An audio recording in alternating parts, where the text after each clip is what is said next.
Only difference between me and George Floyd, I'm still alive. Only difference between me and Emmett Till, I'm still alive. That's all I know. How Rittenhouse can run down the street with an RA-15, kill people, and he's acquitted. I know if I was ever accused of something like that, I probably wouldn't even made it to court. They probably would have executed me, shot me right there dead in the street. Ladies and gentlemen, Mandalorians, buckle up, because we are about to see one of the wildest Connecticut parole hearings that we have ever seen. As a matter of fact, it might be one of the wildest from any state.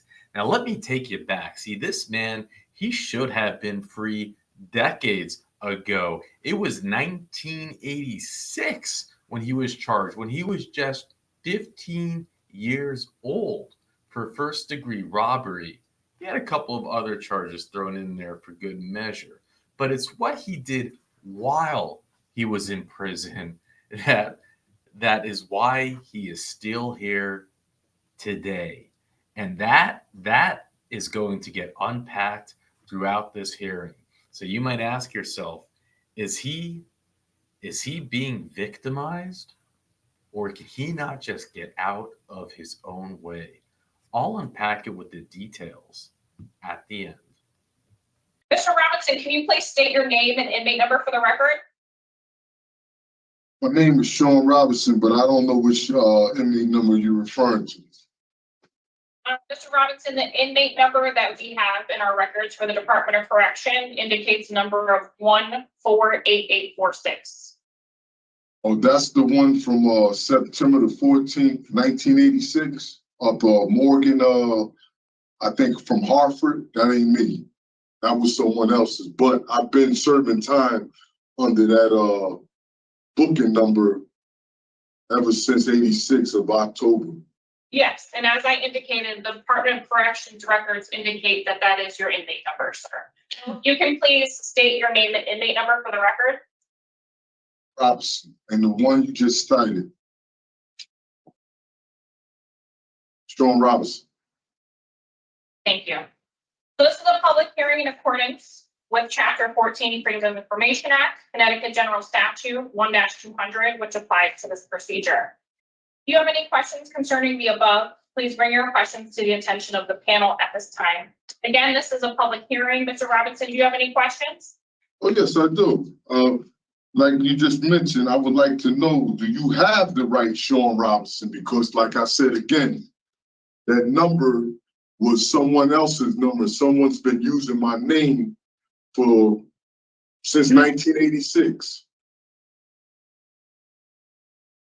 And I've been trying to make the public and officials aware of this. People are aware of this.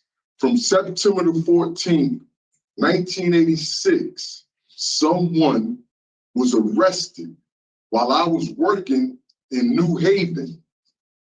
I lived in New Haven, from New Haven, never been in Hartford, Morgan Street jail, or any jail in Hartford.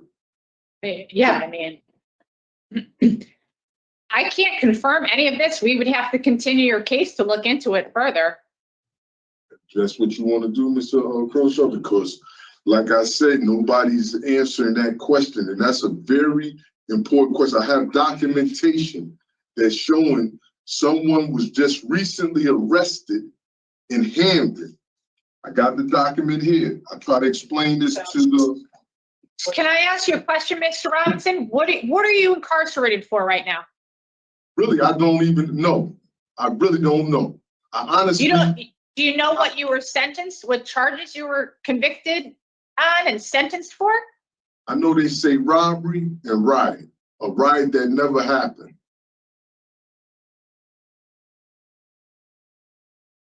Okay, so you were sentenced for a riot and a robbery.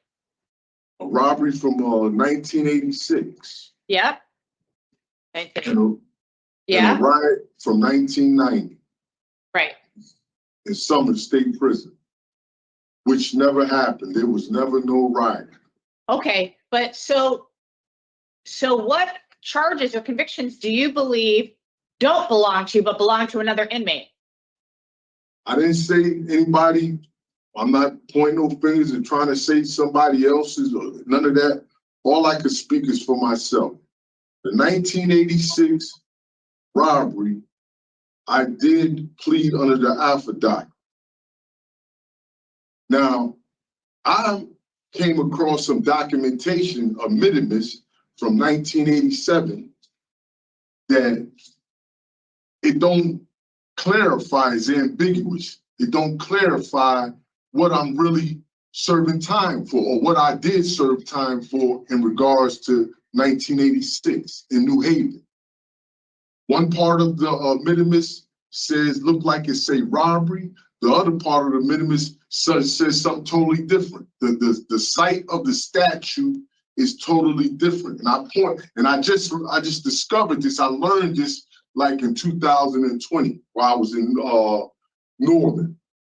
Officer Ringersman, can you tell him the other convictions, please? The other offenses? Yes.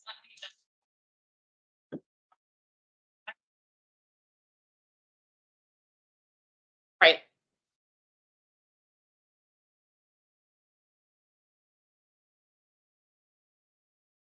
I have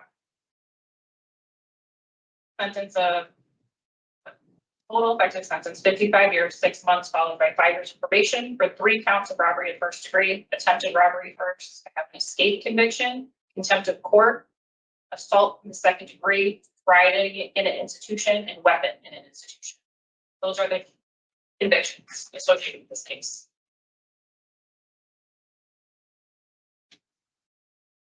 Do you recall, sir, being sentenced on all of those offenses? The robbery, like I said again, I got a minimus, all right? It's been a long time, but I know that it was supposed to be in regard to a robbery. All of the particulars, the details, I have no knowledge of. But from what I seen on the minimus is something different than what she just said. What is cited, the minimus is dated September the 4th, 1987. On that minimus, and I brought this to the court's attention, I filed a habeas on that matter because I'm trying to find out exactly what I was sentenced and charged for. Okay, and what did the court say to you? That's out of our jurisdiction. What did they say to you? They got me appealing. I think they got a lawyer handling it. So I'm waiting. Okay, to so there's find no, out. it's in, you're waiting. Okay, do you want to continue the hearing until you find out? We can do that. Yes, ma'am. We can do that. I mean, it's not up to me. Attorney Croshaw, what do you want to do? If Mr. Robinson is saying he'd like some time to see what the results of that case, then that's what I will ask for. But we don't know how long the habeas is going to be. I could just, you know how habeas is take. If this is your hearing, Mr. Robinson. So I would, go with the hearing because I done served whatever time it was on this charge of the 1986. I done served that time 4 times over. Okay, so you want to proceed today? Yes. All right, so do you understand your sentence to be 55 years and 6 months, followed by 5 years of probation? I understand the 55 and a half years. I don't know about the probation, but I understand that. Okay.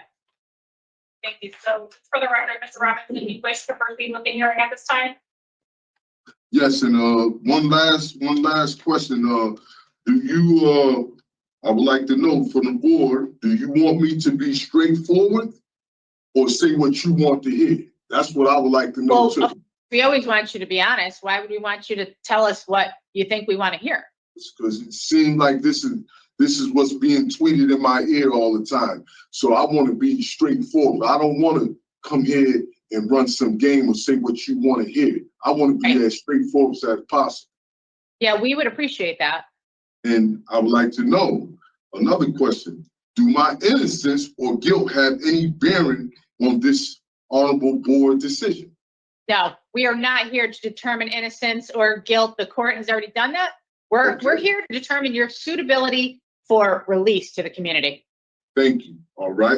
These are just questions I had. Since you, besides the third parties mentioning my name in these cases, I'd like to know if any victims, because I heard something about victims, or any physical evidence ever directly involved or linked me to any of these cases or charges. I would like to know is there any victim that says this Shawn Robinson, I don't know about any other Shawn Robinson, but this Shawn Robinson ever did any crime to them? Or is there any DNA or fingerprints or evidence, tangible physical evidence that links me, involves me in any charge by the state of Connecticut? Okay, so evidence, again, is out of our jurisdiction. We're not here to try the case. There is victim input today. I have no idea what they're going to say. That's handled by the Office of Victim Services within judicial. Okay. And last question, will I receive a fair hearing? That's all I want. Yes. All right. Thank you. That's all the questions. Thank you. So as previously indicated, this is the Public Act 23169 hearing being conducted in consideration of the parole application for Shawn Robinson, inmate number 148846. Mr. Robinson is serving a sentence of 55 years and 6 months, followed by 5 years of probation for 3 counts of robbery in the first degree, attempted robbery in the first degree, escape, contempt of court, assault in the second degree, riot in an institution, and weapon in an institution. There is victim input in this case today. There is also an offender accountability plan in place that has been reviewed and shows that he has completed individual therapy along with voices. Utilizing the statewide collaborative offender risk evaluation system, the offender's overall score on the RT falls within a moderate risk for recidivism. Mr. Robinson, this is now your opportunity to express to the board why you believe you should be granted parole, and you may begin. All right, I'm gonna keep it short and brief. I wrote a little something. Since 1986 until 2025, I have been held captive for an alleged robbery without ever being certified to stand trial as an adult, which means that I never received any adjudication or certification hearing before or after I was arraigned in adult court.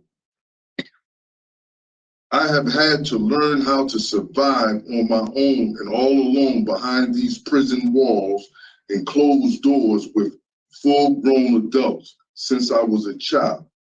And I have been in survival mode ever since. My adjustment to this adult prison environment and system was very difficult and trying. First, I would like to thank all of the fair-minded and good-hearted people who lobbied lawmakers to give children a second chance in the state of Connecticut. Because without you, I definitely would not be having this hearing today.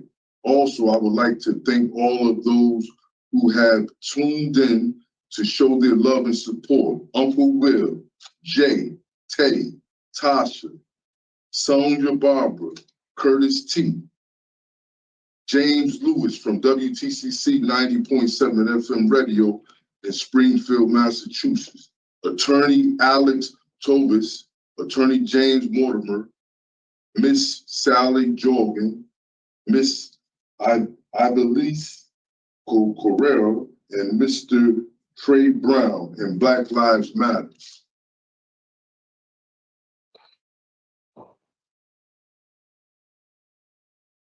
I have tried to make the best of this bad, nightmarish situation by trying to attend school whenever I'm given the opportunity so I can get my GED. I taught myself how to read and write a little bit since my imprisonment. Also, I have tried to learn the law. I have completed and passed the RLA, Science, Social Studies, and Essay portions of the GED. I just need the opportunity.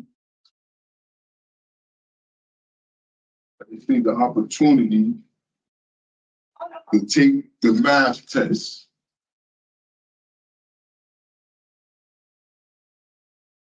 Okay. Is that the end of your statement, sir? No, I would. Oh. I get to say something afterwards. once everybody else is done. Oh, okay.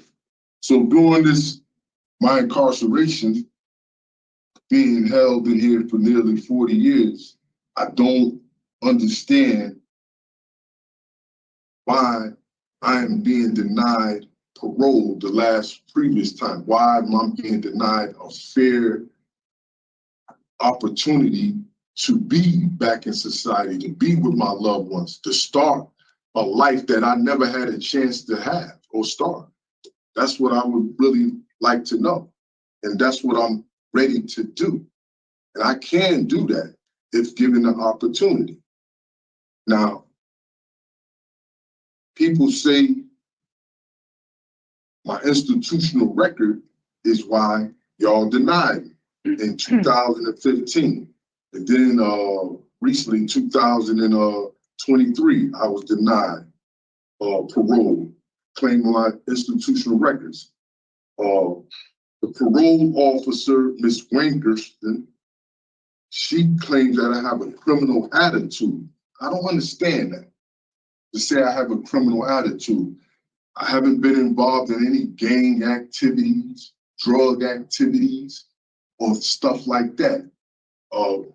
They say I'm incarcerated for robbery, but I never had any incidents of stealing, robbing anybody, taking anything from anybody. So it don't add up. To me, it don't add up. So I'm speaking straightforward. That's how I feel.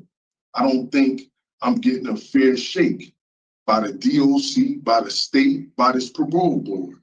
I done been up to it twice and I've been denied. And I'm shocked that I was denied, definitely the second time. First time I could see being denied, never came before the board before. In 2015, I said, okay, they denied me because they never met me before. But the second time, 2023, 8 years later, you denied me for the same reason, talking about institutional record. And at that moment of time, I had only received one disciplinary report since all the stuff from years ago. It don't add up. And then the parole board turns around and release somebody with a worse record and criminal charge than I ever been accused of. I can understand it. It didn't make sense. I was shocked. And that's what I told the parole officer. It don't make sense to have me in here as a child for 40 years, nearly 40 years, since 1986. I don't have no A felonies. I don't even think I've been charged with A felony. I don't have no murder charge. I don't have no rape charge, kidnapping charge, home invasion charge. I don't have none of these charges. No child molestation charge. People done got murder charge and all these other charges. I don't have no terrorist charge. I don't have none of these charges. And people done been released. And I'm still locked up. And y'all say, hey man, you got an attitude. I don't have a criminal attitude. I have a right to be dismayed and upset if I've been done wrong, unjust. I have a right to. I'm not gonna be disrespectful. I was never disrespectful or on the first parole hearing. I see people walk out the parole hearing, disrespect y'all. I was like, wow, I didn't do that. Second time you denied me, I didn't do that. I listened to you, let y'all speak, and I tried to do programs and stuff like that, but I'm being denied. I've been denied the programs, but I still keep a optimistic and positive attitude. Try to do what's right. Reading, writing, doing whatever programs that's available. The OAP does not apply to me because I was sentenced before the OAP ever existed. But in 2014, 30 years later, nearly 30 years later, I said, I told the counselor, I'd like to participate in that OAP, voluntarily doing this stuff. You know, even though it's not mandated for me to do, I voluntarily try to get involved, do what's right, do what's expected of me. This is what I've been trying to do. I don't understand why it seems like people don't want me to do good in here. Really don't. And I can't grasp it. It don't make no sense. That's why I really don't even know why I'm in jail no more. I really don't. It's been in here so long. I don't even know why I'm in here or what they saying anymore. Real talk. I don't know. It's like a mystery. Only thing I know is that only difference between me and George Floyd, I'm still alive. Only difference between me and Emmett Till, I'm still alive. That's all I know. And I don't know what more can y'all want or expect, but I can tell you what I would do if I'm released. I would try to go out there and spend the rest of my life helping my uncle. He's 81 years old and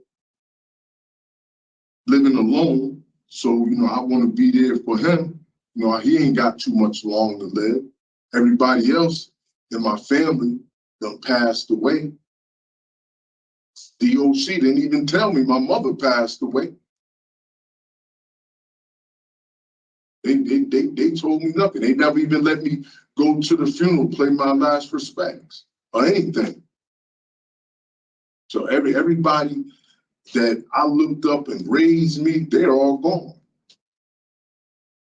And I ain't been accused of even killing anybody. But everybody I love and know, they gone.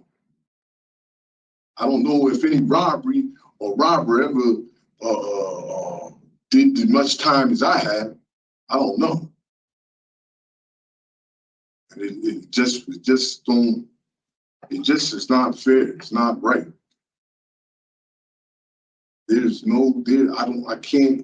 I can't begin to understand the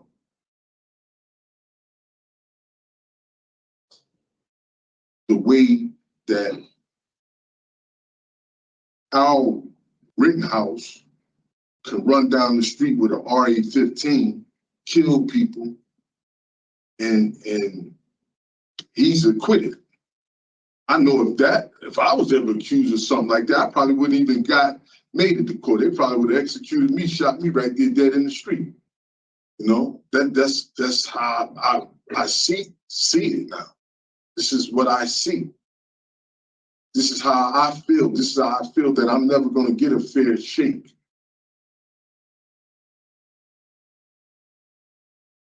Is that the end of your statement, sir?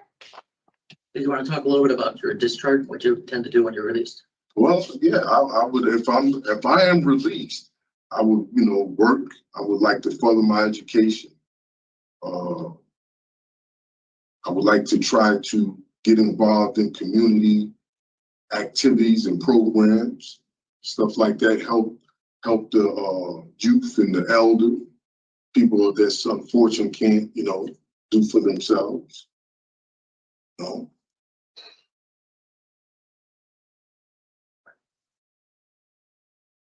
Thank you very much. Okay. I will go. Okay. Thank you very much for your statement. I know you had some questions in there. Hopefully they'll be answered throughout our conversation here today. This panel has reviewed your case extensively, everything from the police report, time of your police reports, the time of the offenses, your institutional records that you've already mentioned, the programs that you've taken, disciplinary reports. We received a packet of information from your attorney. We will have questions for you. When we're done with our questions, we'll turn to the Office of Victim Services for input today. And then the state's attorney's office and your attorney will have the opportunities to speak as well. Okay, we'll begin with my colleague, Mr. Szyzowskis. Thank you, Madam Chair. Good morning, Mr. Robinson. How you doing, sir? Good. So, you know, I thank you for your opening statement. And, you know, you expressed some frustration with your sentence and the length of it and your lack of knowledge of some of the charges and that kind of thing. Just like my colleague, chairperson said, our job is to determine your suitability for release into the community. So we're not going to retry the case, and we are not the proper place to address like a long sentence that you feel is unfair and that kind of thing. I do understand your frustration, and I hear it in your voice, and you articulated very well how you feel about all of that. But we're gonna focus on some other things about your suitability and how you've changed over the years and where you're at now, so we can try to figure out if it's appropriate and you're ready and you're suitable to be released into the community, just so you understand what we're doing today, okay? Gotcha. Okay. So I read through all the paperwork, and I see that you maintain your innocence of the charges and that you're convicted of, and for many of the disciplinary reports also that you received while you're incarcerated. While I understand your position on all of this, do you feel any remorse for your actions, or do you feel like you take any responsibility for anything that any of this that's happened? I take responsibility of not obeying or listening to my grandmother. My grandmother, you know, she told me about places like this. I didn't grasp or understand at that time. I didn't know the magnitude. I've heard of Emmett Till, but I didn't know Emmett Till. I didn't really understand the magnitude of his death, what it meant, until really I saw what happened to George Floyd. Like I say again, I was my mother's only child, so I really didn't have any friends. I never ran around with people. So this robbery has nothing to do with me. It don't have my name on it. It's just someone done use my name or mention my name. I have nothing to do or anything to do with a robbery. That's why I took the Alpha Doctrine. The Alpha Doctrine, clearly they said that I'm not admitting any guilt. And I never did admit any guilt to a robbery. No victims ever said I did anything to them. There is no evidence. There's no fingerprints that's linking me to any crimes of that nature. Okay. So what about the additional crimes that you were convicted of after you were incarcerated, the riots and the assault and so forth? I tell you, the riot never took place. I'm on the last leg of this sentence, which is the possession of some type of contraband in a DOC. This charge, there was never no type of evidence introduced into evidence at trial that was contraband, weapon, or any nature. There was never no type of contraband on my possession. There was never no contraband ever shown, a picture or video, none whatsoever. Just a word of mouth of someone that I had problems with in the past. Now, the victim, I don't know him, and I never had a problem with him prior or after this case in 1990. There was no riot, sir. I kid you not. Nobody was brandishing weapons. There was no refusing to disperse. There was no one refusing to disperse. Mm-hmm. This incident of April 19, 1990 was no more than a mere fight amongst some prisoners in the child hall in the prison. At no time was there a riot. Okay. So the victim that you mentioned, you said you didn't know the victim before or after. Are you talking about the correctional officer? Is that what you're speaking of? That's correct. I never had an issue with him, but I know who he is now. Okay. But I never had an issue prior or after this alleged incident. So you say alleged, are you saying that he was not assaulted? Is that your contention that he was never? I didn't say that. I don't know. Okay. It has nothing to do with me. I am not saying that. I'm not pointing fingers at nobody, and I'm not saying that. No, I was there, but I had no participation in any assault on prisoner or staff. So it was more than just a fight between.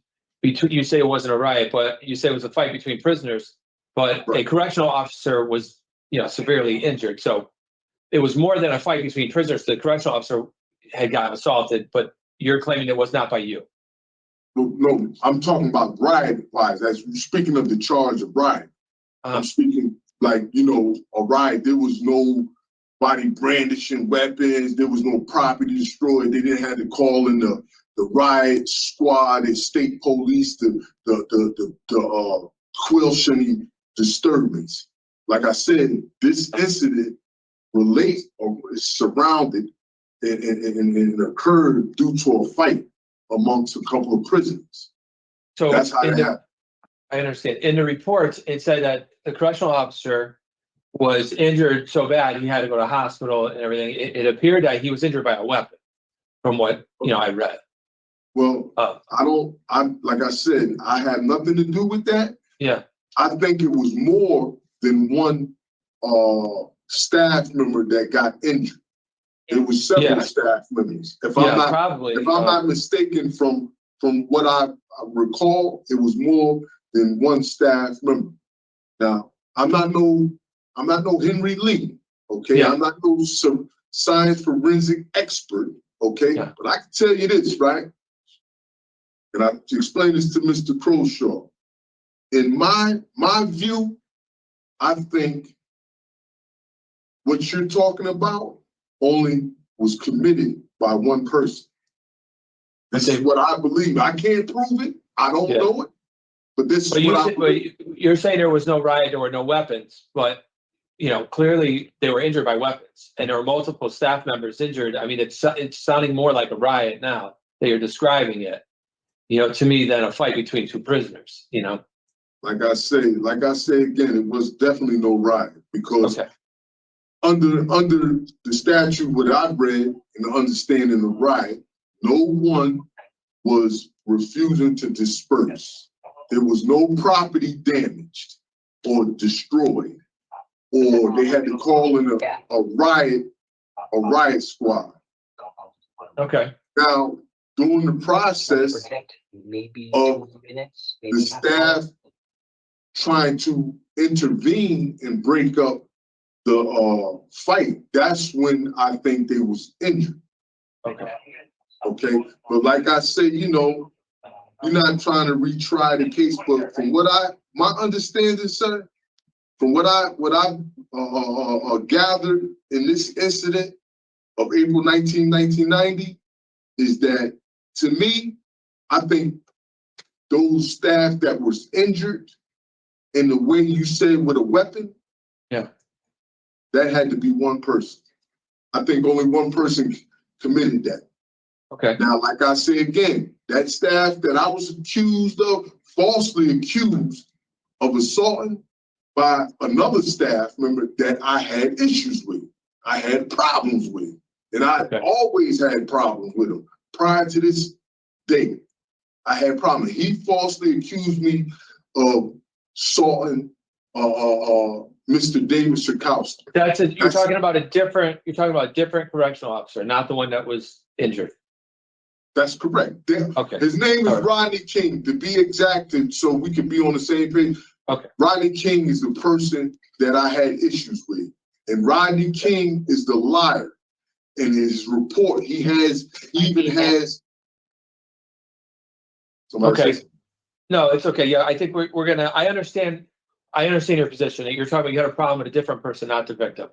And right, and that person that I had a problem with falsely accused me of assaulting Officer David Shakowski. David Sikowski never said I did anything to him. I never had a Okay. problem with David Sikowski. I never. Mhm. Well, I understand your position, sir, and I completely get it that your claim of your involvement in this. I understand fully. So, let me ask you this: regardless of you claiming, regardless of your position that you didn't commit these crimes, how do you think that the victims were affected, that were injured? How do you think that, how do you think they felt? I know that you Well, claim that, I you know didn't commit the, go ahead. Some people were injured seriously. How do you think that affected them? Well, I personally can't read one mind, but I could say from my experience of being assaulted in here, you know what I'm saying? I wouldn't like it.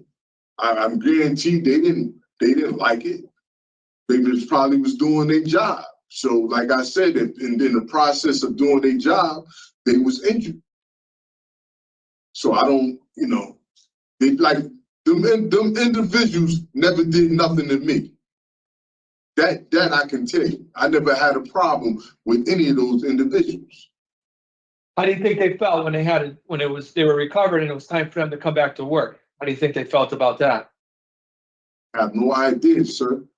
How would you feel how would you feel if you were assaulted, had a serious injury, and then you had to go back to work to take care of your family into that same environment? How would you feel about that? Well, if you look right here, on June the 22nd, I was attacked. DOC allowed somebody to attack me. You know what I'm saying? I didn't like it. You know what I'm saying? I wrote it up, and I was upset. I was upset. So I can imagine that if that happened to me, what happened to them, I would be upset because I was upset what happened to me. So right here, I was cut, beat up, attacked, and then when I defend myself, I get in trouble. I get fired. I lose my job. I lose my correspondence. They take my mail away from me and stuff like that. So, I can imagine. All right. How do you feel like you've changed during your incarceration? Well, I've matured. I'm 50, be 55 tomorrow. I'll be 55 tomorrow. I'm matured. I don't deal with stuff emotionally like a child would. I as an adult, I know how to write it up. I know how to think before I react. That's one way. I would say compared to back then, I understand that life is not fair.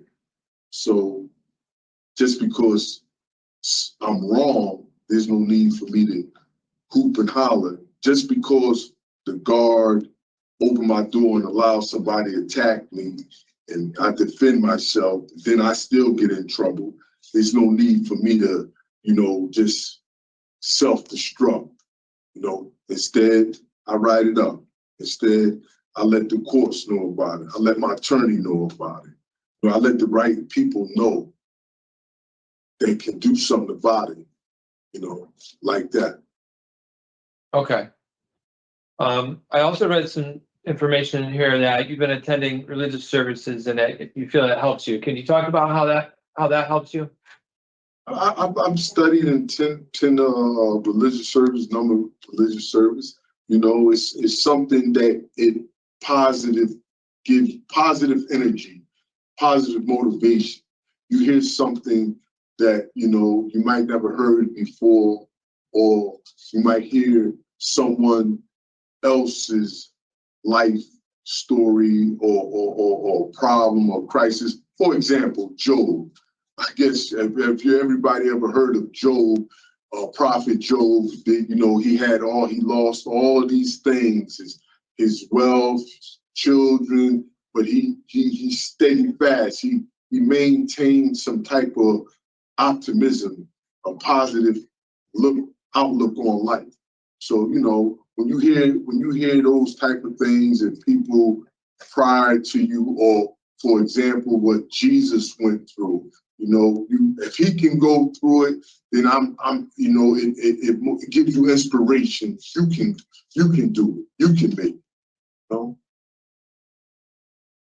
Okay, well, I'm glad that's helping you stay positive and give you some inspiration. I think you articulated that well, sir, about how you're benefiting from that. You know, you had a hearing in May of 2023. You spoke about it in your opening statement a little bit. And during that discretionary parole hearing, they asked you to complete some any positive programs and not get any additional disciplinary reports. It wasn't that long ago, so I guess almost 2 years ago. Do you remember that hearing? Yes, sir. Yes, sir. Okay. And it looks like, you know, when I reviewed all your files, I haven't seen that you've completed any programs since then, like they suggested. In addition to that, you've gotten a disciplinary report for a fight in June of 2024. You've mentioned it a couple of times now. Is there anything that you think you could have done different during that incident of June of 2024 that could have maybe resulted in you not receiving a disciplinary report? Only die. Only let him beat me to death. That's it, man. Because I'm single cell status. He got me in a facility that I shouldn't have been in, Corgan Correctional Center. I've been sentenced since 1987. I should never been there around pretrial detainees. They had me in a facility that they sent me there to have problems as a form of punishment in retaliation for my grievances in litigation. That's why they sent me there. And so I'm in my setup. The staff, he has a key, physically opens the door with the key. It ain't like it accidentally popped open, you know, or they made a mistake and he thought he was opening the door for somebody else to get it. They know me. I'm single cell. I've been there 4.5 years. All right. In that time that I spent in Corgan from September of 2020 until this year of January 2025, I have received more disciplinary reports at that one facility than 3 facilities combined in the past 6.5 years. From 2014 to 2020, I was in Gardner, Cheshire, and Norman. And I've only received, 2 or 3 disciplinary reports. In Corgan, I received about 4 or 5, all right? And from the past 11 years, I only received like 8 or 7 disciplinary reports in the state of Connecticut. So other than me just balling up and dying, let them kill me like George Floyd, there's nothing else could be done. I'm in a cell, I'm fighting for my life, okay? I'm gonna defend myself. I ain't gonna sit up here and lie to you. Somebody put their hands on me, I'm gonna defend myself to the fullest, best way I can. I'm too old to be taking, getting cut up and stabbed and beat up, stomped out. I'm too old for that, man. I can't take that. They got me real good. I was attacked twice in one day. One day, and the DOC promoted it. DOC staff there in Corgan promoted it in retaliation for my grievances. Well, why do you think that these people, the other inmates that attacked you, why were they upset with you? Like, why did they have a problem with you? I don't even know these people. Never even met them. Never even spoke to them. It was promoted and instigated by DOC staff there in retaliation for my grievances. I'm telling you. It's unusual for someone that's been incarcerated this long at your age to still be receiving disciplinary reports. You understand that, right? Hey, I have no control of some of the bogus and false disciplinaries that have been used against me. All right. I'm attacked. I was attacked. I tried my best. I know what the parole board said. Why would I want to engage myself to some type of activity, man. Yeah. Look, just check it out. Check this out. You know how long I've been incarcerated? Yes. You know how many disciplinary reports that Eddie said I done received over these past 4 decades? 462, it says 462. Okay. Is any of those disciplinary reports, not one said I was involved in drugs, gang activities, or robbery, taking people property, or any stuff like that? Everything, yeah, they fight. Okay. All right. This prison is going to happen. But that fight, I probably would never had if I wasn't in that environment. These dudes are younger than me, man. I'm not gonna let these dudes walk over me, man. For real. I'm not gonna let these dudes walk over. I think they're young. Just because I got a little bit of gray now, you think you could just do what you want to me? Like I'm telling you, sir. I never even met this guy. I don't even know this person. I never even had one word. I never even had one word, bad word, or any type of confrontation for this individual to do what he did. Come running in my cell. And then the other one knocked me out. The first assault, I got knocked out. I ain't even see it coming. I'm minding my own business. I get knocked out. So they didn't write me up for that. They sent me back to the unit. I'm all bloody, cut up. You know what I'm saying? I go back to the unit. Now I'm in the cell wondering what's going on, what happened. So all I could think of is DOC. So the DOC staff, he opens up the door. Patterson opened up the door. Dude come running in. Now I'm ready though. This time I'm in my cell. I'm by myself. I'm ready for whatever is coming. I'm ready. So I defended myself like I supposed to. All right. You know, we oftentimes see people that have disciplinary reports when they first enter their incarceration while they're trying to adjust the situation. And these kinds of things you're describing do happen.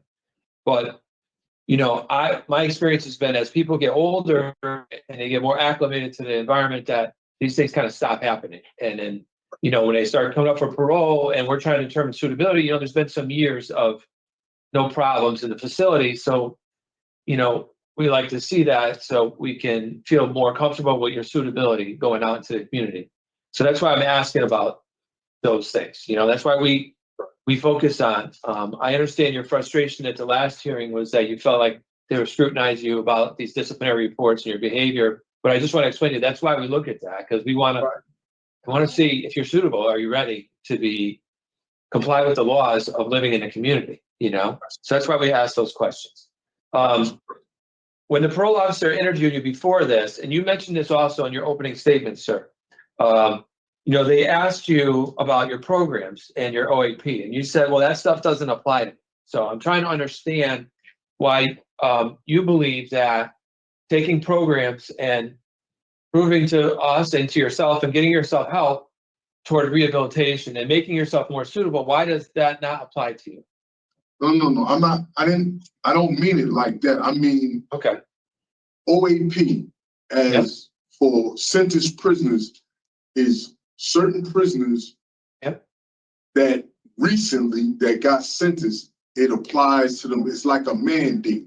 So yeah, you have an OAP, so you have offender accountability plan, and it lists the programs that you should be taking so that you can lead toward rehabilitation and successfully transitioning back into the community. They design these programs to help you with that.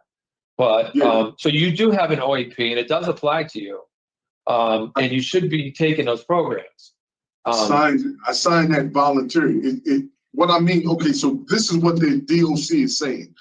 So when I try to get in these programs, and they say it don't apply to me. The people that it applied to, they get top priority. They get first come. They get the participate before me because it don't apply to me.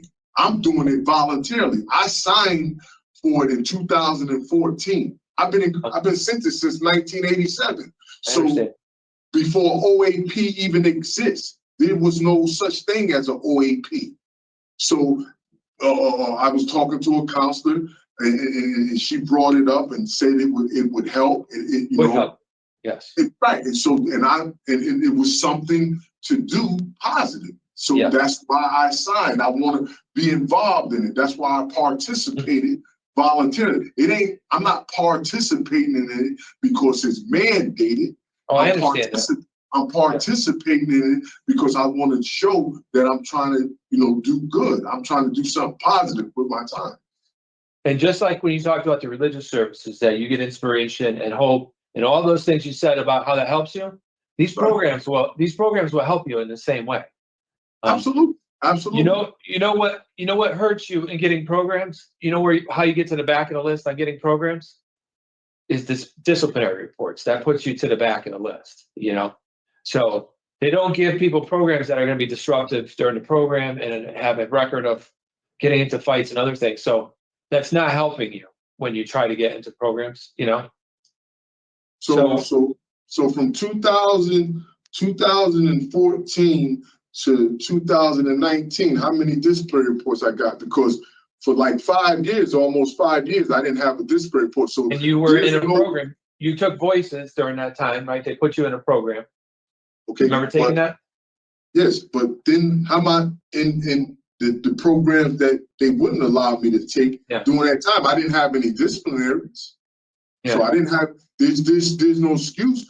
I was in Corrigan all that time. I didn't have any disciplinary report for 2 years.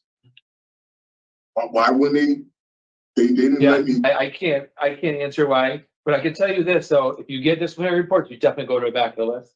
They definitely don't want people in the programs that are going to be disruptive and that kind of thing. So you can understand why I do that. So on your OAP, your offender accountability plan that you do have, I saw that you have anger management listed on there. Do you think that might be a program that would help you? I don't feel I have an anger management issue, but I would like to deal with. It's more to deal with how to appropriately deal with stressful situations, and the stresses that might happen to you when you're in the community, and how you can anticipate dealing with that so that you don't end up in a fight or some other situation. Right. Well, I would like to, if it has, something that I can get out of it that's positive, of course, I don't mind having no problem taking it, but I don't want to sound offish, but if it's just to take it and make it sound good, I'm not going to just sit up here and lie to you and say I would take. That's not what I'm suggesting. People that have taken it, have come forward to these hearings, and they're able to articulate to us, like, I learned these breathing exercises, the very specific things. I learned how to journal. I learned how to do things so that way, when I do get in a stressful situation or I'm encountered with a difficult situation, that I have ways to manage that, so it does not end up in me being arrested or in a fight or some kind of negative outcome. So. Right. I have not taken a program, but I can tell you when people come in front of me, I believe them that they've gained valuable information from like anger management and from new thoughts and some of the other programs that they offer in there. That's why they're on your OAP. So I would encourage you, regardless of what happens today, to continue advocating for yourself to get into programs. It's only going to help you. I would try, sir. Okay. It's only going to help you. You talked about your GED, and I read that you've been working on that. Can you just go over that a little bit? Where are you at right now? I passed while I was in Corrigan. I had passed the social studies, science, and did the essay on the RLA. Only thing I was about to finish taking was I need the math. Okay. Have you heard anything about that program or trying to get back into getting the math done? Yeah, I've been trying to get that. They wrote me since I've been here. I wrote to the school. I wrote to deputy warden, and she said she would be trying to talk to the principal to get me in there to finish that. I'd really like to do that. Well, that's positive that they're responding and talking to you about getting it done. Okay. You know about this situation in Rhode Island? Are you familiar with this? What your detainer in Rhode Island? Absolutely. So, do you remember what happened there that led to another conviction? Like, how did that come about? That's a possession charge. That was after you were incarcerated that took place? Oh, the Connecticut sent me to Rhode Island. Yeah. Okay. So while you were incarcerated there, you picked up another charge and then you went to trial and received another sentence. Yes, that is correct. So regardless of what happens in Connecticut, at some point, you're gonna have to get that resolved in Rhode Island after this. Yep, absolutely. Okay. Let's talk about your release plan. And you wrote about your uncle, and I heard you mention it today. And trying to be involved in your community in different ways you talked about.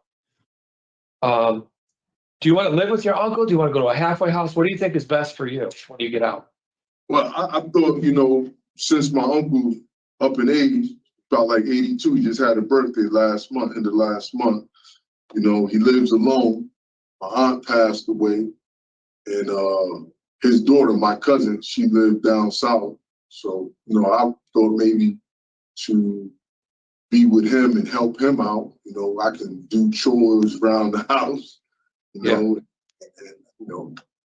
like that. We can help each other because he's been living his life for a long time. So he can show me how the ropes and the scoops of cars and payments, notes and mortgages, paying bills, utility bills and stuff like that, grocery shopping, What do you feel about the area that he lives in? Is it a safe? Would it be a safe area for you? You think? That's the ideal area. It's peaceful. It's like way out there, and you ain't got no traffic, no bad activities or acts going on out there. Norfolk, you ever heard of Norfolk? Yes, sir. Yeah. Yeah, so it's nice out there, Norfolk. When I was real little, I remember being taken out there and riding on the horses. They got like this place, this ranch or this farm, and they allow people to come in and ride on horses and stuff like that. Yeah, it's a nice part of the state for sure. For sure, So, absolutely. Sure, those are all the questions I have. I just want to thank you for, despite your frustration with this whole situation, for being respectful and answering my questions. So thank you. That's all I have. I thank you too, sir. Mr. Robinson, happy early birthday. Thank you. I just want to clarify a few things that you said. You did make note of your last parole hearing, and you mentioned that you were surprised that they denied you when you only had one disciplinary report, but that's not true. You had 5 disciplinary reports, one of which resulted in outside charges. The assault, do you remember the assault with the fan? Like I said again, that was no contest alpha doctrine. Only reason why, I'm gonna tell you why I pled today is because I couldn't get the parole hearing. They said while that charge was pending, I couldn't get no parole hearing. That individual also made it clear to the state and the DOC that they was not pressing charges against me. I had nothing to do with it. He never said I did anything to him.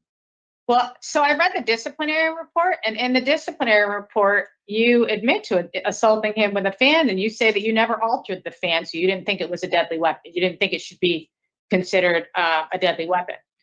That's probably what they wrote. You don't have my handwriting saying that. You signed it. I didn't get found guilty for no weapon. Okay. All right. So anyway, I just wanted to clarify the point that you made that the parole board denied you for 1 ticket. That's not accurate, sir. But anyhow. 2015, if I'm not mistaken, I only had 1 ticket or disciplinary report in the state of Connecticut for alleged threats. And that's what I was referring to. But maybe I misspoke.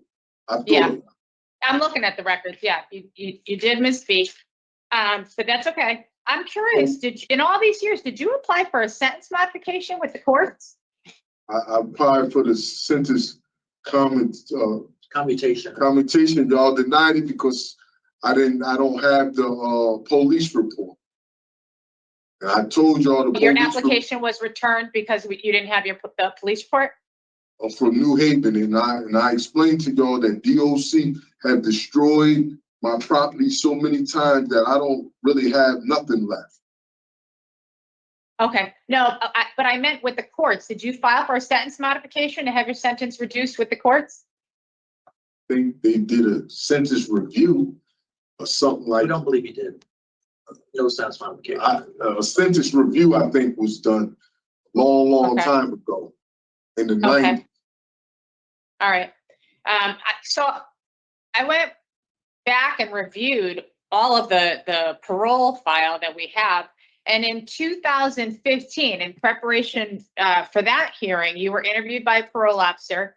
And in that hearing, or in that interview prior to the parole hearing, you admitted to committing the robberies and the escape, but denied everything else. That I don't know which Robinson y'all got, but that definitely wasn't me. It could not have been me. There is no way. And then I asked my attorney to get a copy, and am I right or wrong, get a copy of them the last 2 parole hearings. We've requested that we have it received. All right, because I would love to see that. Because I know I never, ever admitted something I didn't do. Okay. No So- disrespect. No, With I all due understand, respect. but do you remember meeting with an Officer Donato? I couldn't. I don't really remember. I remember Bosford. I remember Bosford from Corgan. Yeah, no, in 15, this was Officer Donato interviewed you, and when I read the interview, it said that you admitted to the robberies and to the escape, but nothing else. Okay, all right. That's fine. I read about the chess tournament that you were part of with Princeton University. That was so cool to read about. I really enjoyed that. Have you had the opportunity to do anything similar? Any collaborations with the community, or maybe talk to people who come in from the community? Have you had any experiences like that? I don't think Connecticut allowed that. I haven't seen Connecticut, not in this level facilities. I haven't seen Connecticut allow that. They was telling New Jersey State Prison not to allow me into the Sports Illustrated. I didn't get to play in that chess because in Connecticut told them they didn't want me on in the magazine. So, but I got on ESPN. I was in ESPN though. I was definitely ESPN. You will see me on ESPN. Okay. All right. Are you working now? No, ma'am. Okay. I did notice. So looks like you're getting good time at, what is it, 12 days a month? And at one point you were getting job credit 4 to 5 days a month. Why aren't you working now? I don't know why. I guess the job is not available. I didn't request all the jobs. Since the fight, after the ticket cleared, I think 4 or 6 months. Once the ticket cleared, I think 4 months it might be. I was requesting for a job, commissary, kitchen, while I was in Corgan, but they wasn't giving me no jobs. I don't know why, but they did. Like I say, man, I really think people don't want to see me do good. They don't want that. And all I could do is like point out the stuff that if I was such this incorrigible individual, you would have disciplinary reports for gang activity, drug activity, some type of larceny. I'm not involved in that. Well, no, but I mean, we are concerned about all the assault, fighting, threatening. Those are just as alarming. I cannot express where a staff can write up anything, and you don't have to say a word, and you can get found guilty for it. It's just so rare that we see people with lengthy sentences all the time, that we see 462 disciplinary. Do you know that you forfeited over 5 years of good time with all these tickets? I'm aware of that. They took And they withheld for about 3 years too, worth of good time illegally. Yeah. So Yeah. if I had my statutory good time, I probably wouldn't, we probably wouldn't be having this conversation. I'd probably already be where I'm supposed to be. Yeah. All right. Maybe that can tell you something, miss. Maybe like y'all seen me. This is my 3rd time before the board. Y'all done seen me. So I'm saying, you know, I might not agree or like to what you said at the parole. I definitely like being denied, but I didn't become insolent, disrespectful. Some of the people you had to tell me, hey man, you said, Robinson, if you go back and get that guy and tell we ain't finished with him. Remember that time y'all told me to go back and get a certain person because he just walked out? And I went, I said, hey man, they said they want to finish talking to you. He said, man, I ain't going back. You asked me, I did that day. I remember that. All right. So Ms. Smith-Palmieri was on your last hearing, so I'm going to turn it over to her now. Thank you. So, Mr. Robinson, I took the opportunity to listen to the audio recording of our last hearing, and not much has changed. You were still working on your GED. You had done a little bit of employment at the facility in 2019. What I did make note of, you talked a little bit more at the last hearing about the Voices program, and that you thought it was a useful program, and I think you used the word informative and enlightened it. Yeah, it's something to do positive. I was, trying to adjust and show that, I'm trying to do what is right. Okay. That's why I participate in the program. I got the certificates. Did you get a copy of my certificates? Yes, we did get those from your attorney. Yeah, I got Along the with job. as well, and the stuff of the information about your participation in the chess tournament. So we do have a few things. So we can talk. Those are the certificates. Right. I got good work report performance and stuff like that. That's before the alleged fight or the assault in November of 2019. Okay, Mr. Robinson. So let's talk about a couple of positive things, right? We talk a lot about your disciplinary reports. Your work reports were all excellent, as you pointed out when you were working in the food service then. Said you had a good work ethic, that you got along with others, that you went above and beyond your duties. So those are all positive. And you have been unable to get assigned to a job since then? Since June of last year, right. All right.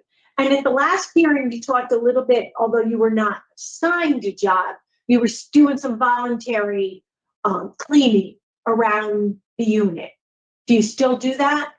Well, what I had told you is that if I walk by trash, I just don't walk over it. I'll pick it up and throw it away because I got to live in that environment. If I go in the shower area and it's dirty, I try to clean it. I don't want to be in no dirty shower. So, it's just I think it's like a natural thing to do. If I'm driving down the street and I see something laid out in the road, before I see a puppy or something, I'm not just going to just drive by it and then somebody else come in. I'm going to pick the puppy up and secure it, making sure it's safe. I'm not going to. It's just it's a humane thing to do. And, we've talked a lot about not being able to take programs. What programs would you like to take? I would like to definitely get back and finish my GED, the school program, and further my education or vocational, any type of vocational, maybe cutting hair, electronical or food, culinary. Wouldn't mind doing that. I like to eat. Okay, that's a motivator, right? You like to eat, you want to cook nice things, tasty things. Absolutely. Okay. You know, I have a note here that says that you refused to sign your OAP in March of 2025 when they were adding new thoughts. Do you recall that? Because I felt that, like I said, that it didn't apply to me under my sentence. Legally, I wasn't by it. And then it seemed like when I voluntarily signed in 2014, now it's being used against me in a negative way. I'm trying to do something positive, and then the positive thing I'm trying to do turned into a negative. I didn't think it was fair, and the staff said, no, it didn't apply to you, and I didn't have to sign it, so I didn't sign it. Okay, okay. But I'm Well, still you know, trying to participate though in those programs though, absolutely.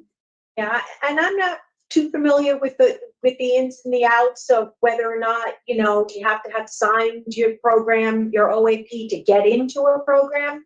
But I think that New Thoughts is a good program for everyone and anyone.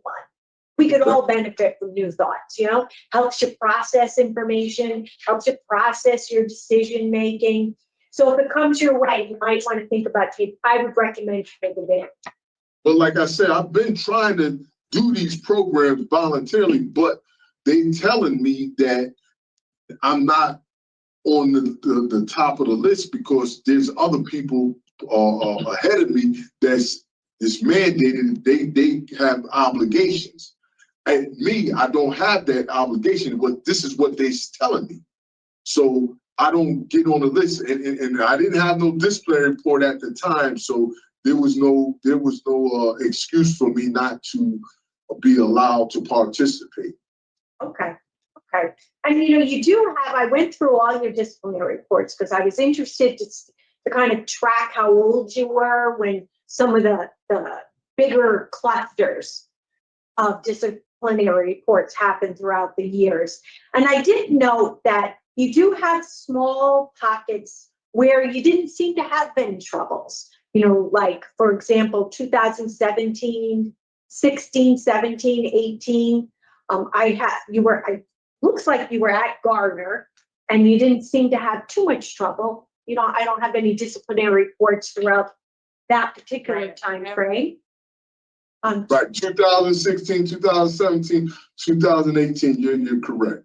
Yeah. So how are you managing to stay out of trouble then? Do you recall what was going on?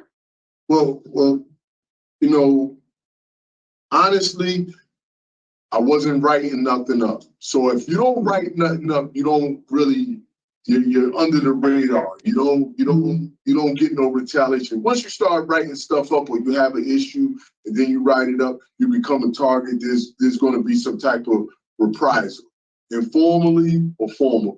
Your informal is disciplinary reports. That's the main reprisal when you start filing grievances or filing lawsuits, etc., things like that. You start having problems, bumping heads with administrative or staff. Okay. Well, I you know, things have improved. You know, you went from in 2011 to getting roughly 87 disciplinary tickets to, you know, one or two a year for the last 5 or 6 years. So it seems like maybe you are settling in. When's the last time you talked to your uncle? A few months ago. A few months ago? Okay, so you do have some contact with them every few months? Yes, ma'am. All right, Mr. Robinson, thank you. Thank you very much, Ms. Montgomery. Okay, at this time, we will ask the Office of Victim Services to facilitate input. Mr. Jesus, thank you for joining us.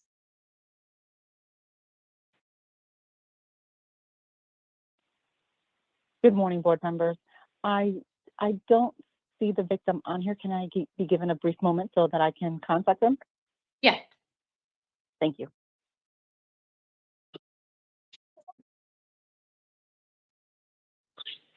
Thank you for your patience. I do have the victim on the line. This is your opportunity to express to the board your wishes and your concerns. I am to remind you that you are to address the panel members only, and you may begin. Hi, I just signed in today. I mean, this is 31 years ago, and I signed in today hoping that I would see, someone that had, went from a 20-something-year-old to an adult and grew up and was able to, point out what they've done over the years, how they've, whatever. There's all kind of things. It's just, it seems like there's lots of unresolved issues here with his cases, with, all these things that went on. I'm not sure, where you're going to go with this, but I don't know why we're even at this point if all the other criminal cases in his mind are unresolved. He's basically still saying, I wasn't there, I didn't do it, there's no direct evidence. So I really would like to see, I love it when people get out and stay out. That's the best, but it seems like there's a lot of unresolved issues. Thank you for letting me speak. Thank you. That's all I have, board members. Thank you. Thank you. At this time, we are going to offer each of the attorneys an opportunity to speak and make a statement. We'll begin with State's Attorney Gdansky. If you have any remarks you'd like to make, you may do so now. Thank you, and thank you for inviting me to the hearing. Upon getting notice of the hearing, I was able to find the old files and I was able to forward them to the board. Has the board had an opportunity to see the old files, which included some photographs? Yes. Okay, I have a copy. Yeah. I have a copy of the photograph for the victim, for Mr. Robinson, with me, and I could hold it up to the camera if you need me to. It was in relation to the riot that took place. There were Yes. photographs. Yeah, they weren't, it wasn't very clear. Yeah. Yeah, if you could hold it up. Yeah. It wasn't very clear. Oh, yeah. Yeah, Photocopy of that, so. Yeah. it's a photocopy, so it's not very clear. Yeah. Thank you. Obviously a very serious injury. And it is unfortunate that Mr. Robinson went into corrections at a fairly young age. And you have all these records, but just for the record, I'll repeat some of it. He was at Morgan Street and Union Avenue as a fairly young adult, and ultimately to New Haven Correctional Center. And then I'm assuming after that conviction from New Haven, they transferred him to Manson Youth. And so he spent some time at Manson where he probably should have been from the beginning. And I know corrections would handle a person of Mr. Robinson's age at this time much differently than they did back then. When he committed the crime here in Tallinn, taking part in the riot and assaulting C.O. Sarkowski, he was 20 years old. And when he was sentenced, he was 21.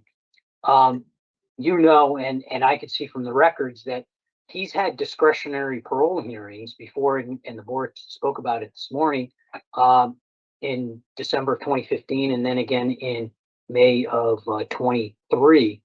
I know the board mentioned 462 tickets. I don't want to quibble, but the number looks to me like 482. I'm not sure I've seen a total as high as Mr. Robinson's, perhaps with the exception of one inmate in my entire career.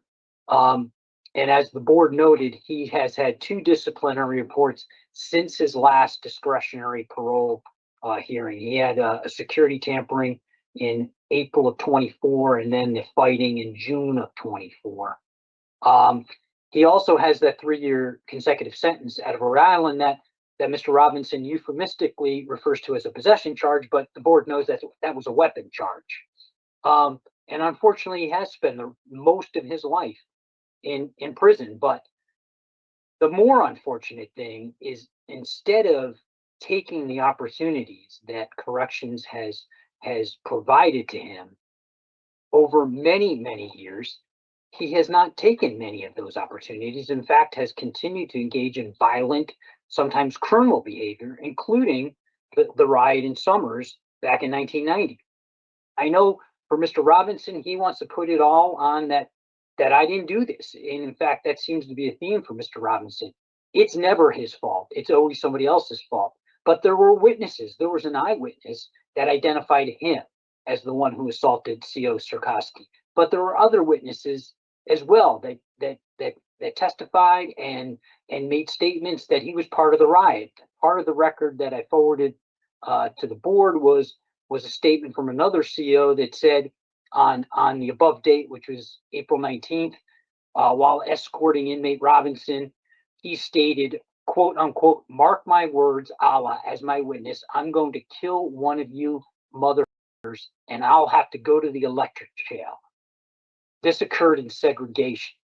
Mr. Robinson did take part in this riot, and it was a riot, and 3 corrections officers were injured very severely. He's not George Floyd, and he's not Emmett Till. He's not a victim. And unfortunately, he has very little insight as to his role in all of his actions. No acceptance of responsibility. It's always somebody else's fault. In fact, he stated today he wasn't the one who even committed the robbery. And he wasn't in this correctional facility or not. It just seems it's always some sort of dodge, somebody else's fault, not his. And to me, that's the real unfortunate part of all of this. That so many years later, decades later, there's no insight. There's no acceptance of responsibility.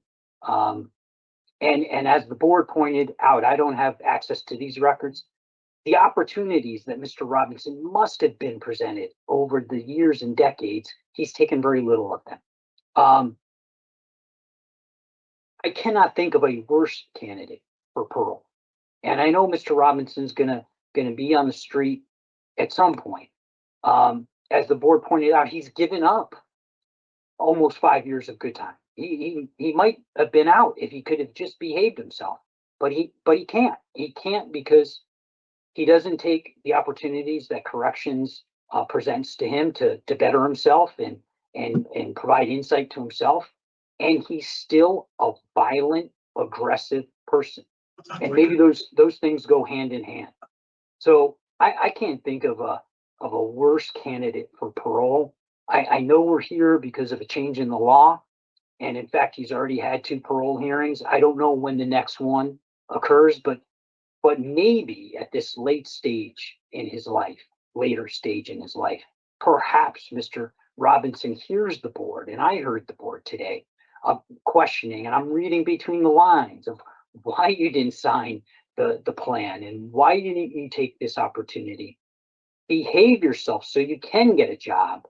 Maybe he finally hears the voice of the board and he can see a path out, and that is to behave himself and take the opportunities and maybe better himself.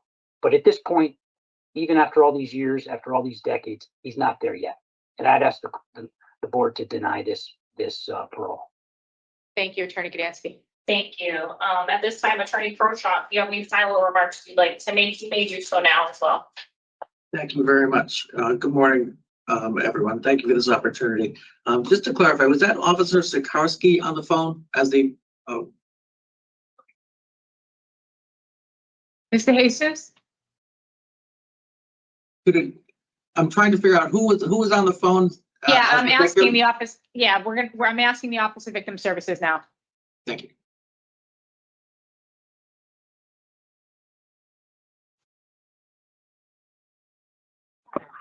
Madam Chair?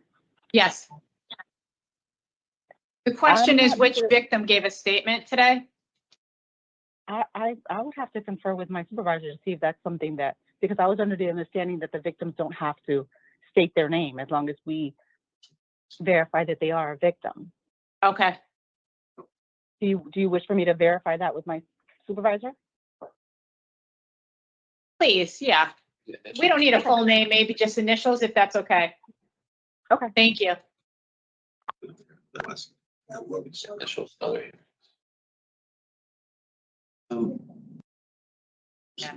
I think there's not normally multiple victims that are left guessing. I don't know. We We'll were- see what they come back with. All right, would you like me to proceed or should we? Please. Yeah, please. Thank you.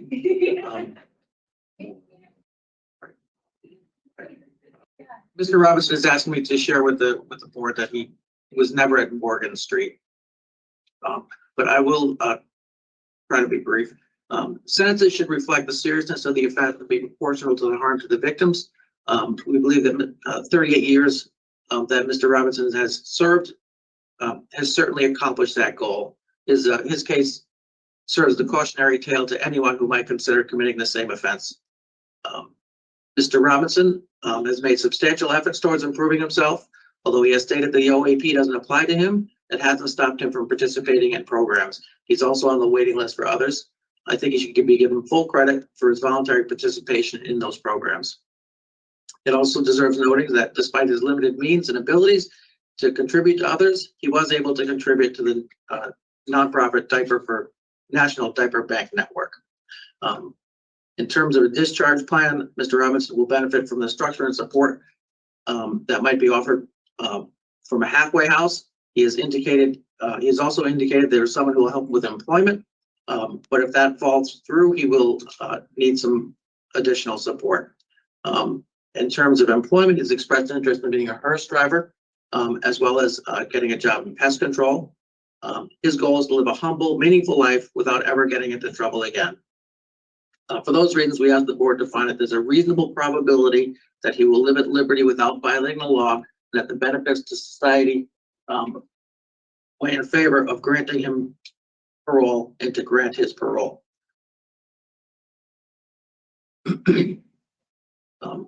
I believe that granting him parole will promote respect for the law by recognizing that the sentencing judge did not have the benefit of the Miller-Graham decision, and that this body can now do right by Mr. Robinson. Without minimizing the injuries suffered by the victims, we know that people have been convicted of far more serious crimes, including murder, who have served less time. It also deserves noting that Mr. Robinson was found not guilty at trial of the charge of assault first. And so, in closing, 38 years is a very long time for a person who began as being incarcerated at 16 years old. We believe he deserves a chance at a meaningful opportunity to live his life outside and to begin his life again. So we're hoping you're on it.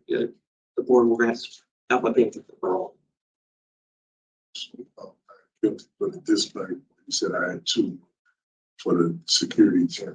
Yes, and he asked me to inform the board that he was found, he's found not guilty of one of the. What the Mr. Matthews said, for security tampering, Yeah. that was wrong. Of one of Found the not guilty. tickets with which he was charged, he was found not guilty. It's a not guilty ticket in there. Yeah, there is a not guilty ticket from April of 2024 for security tampering. Yeah. He said I was found guilty. Oh, So. okay. If it's not guilty, I apologize. I can't see the finding. I can just see the sanction. So there's a punitive segregation 10 days. No, And that's assault. for the assault underneath it. I see. Okay, I apologize then. But it is still listed on his. Right, that's all them disciplinary reports that you named, the number, what you said, 580 something. All No, of he those- said 482, but yes, Oh, okay. this incarceration, we have 462 guilty disciplinary reports. I see. Okay, Yes. I understand now. I understand where you got the number. Yep. Okay. Regardless if I'm found not guilty or Yeah.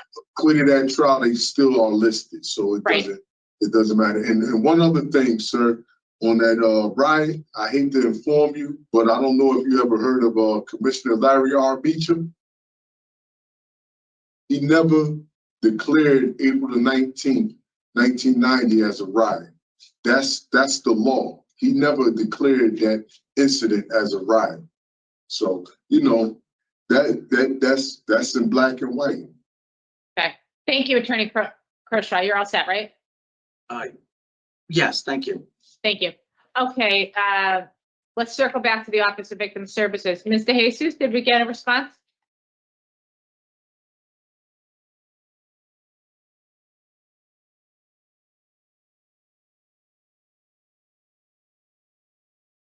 Yeah, please. Oh, here she is. Madam Chair, I'm still waiting for a response. Okay.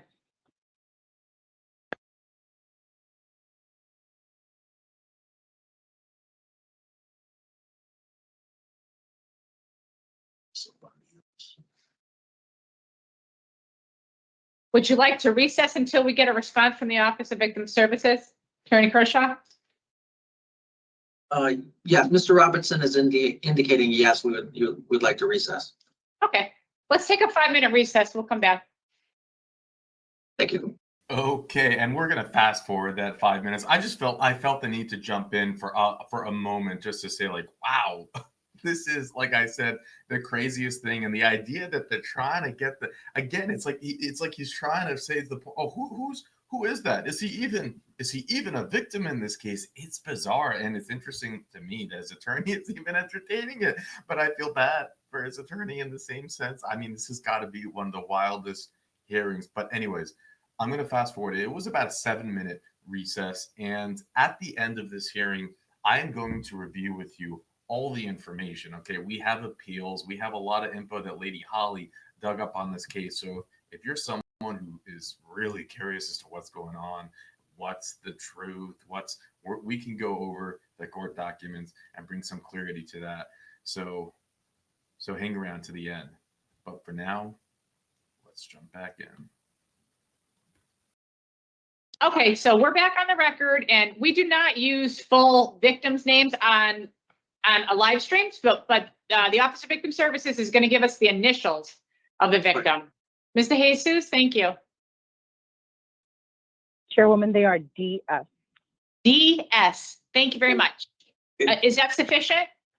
Well, we still don't know how that person is related to this case.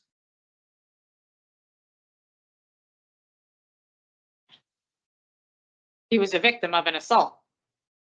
Well, not the assault of which Mr. Robinson was convicted.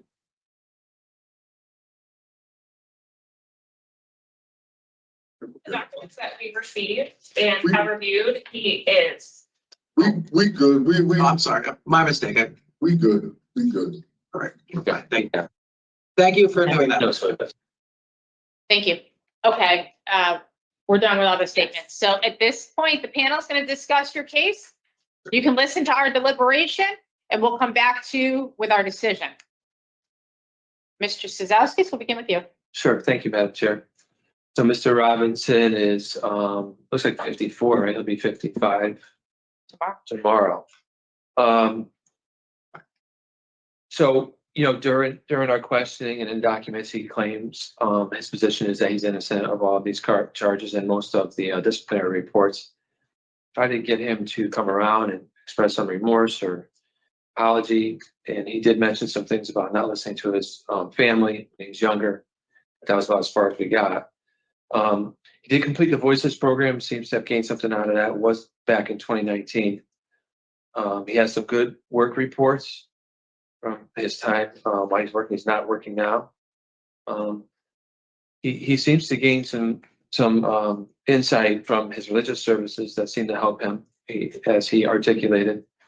He's been educating himself and has completed what it sounds like is probably 75% of his GED. He's got some more work to do on the math section.